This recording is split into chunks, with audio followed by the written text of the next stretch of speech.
Since 15 hours of kindergarten was introduced in 2013, Alum members have seen demonstrable benefits to children's social and educational outcomes. The key thing I've observed is around the access for vulnerable families, families that would not otherwise be able to afford care or education, is probably the number one standout effect of having the 15 hours accessible kindergarten. So I think reducing it all is cutting back on what I already think is quite tight, the 15 hours. I think families could definitely benefit from a lot more.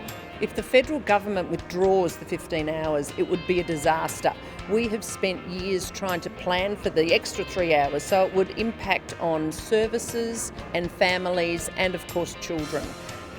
It gives continuity of service for the staff and for continuity for children. It's so beneficial. We all know that the first few years of a child's life is so important to their growth, and to actually cut this is just absurd.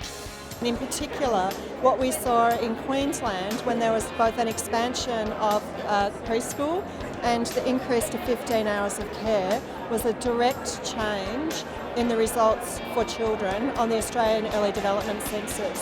So we saw from 1 year to the next an increase in the number of children who arrived at school with better language and literacy outcomes.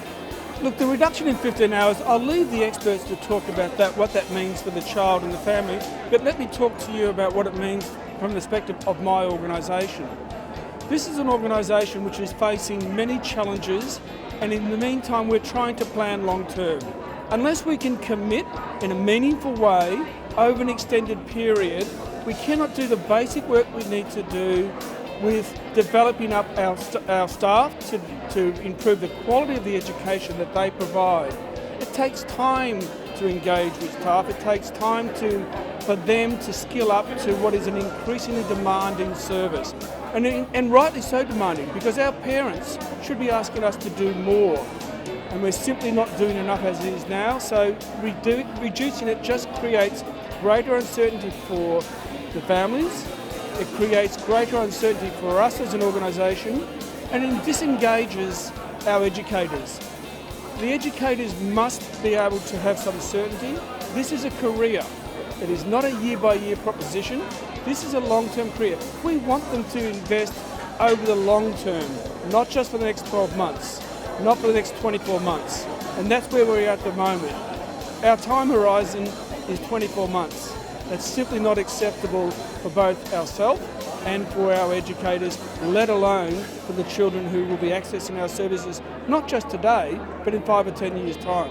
I want a strong service in 10 years, not just a strong service for today.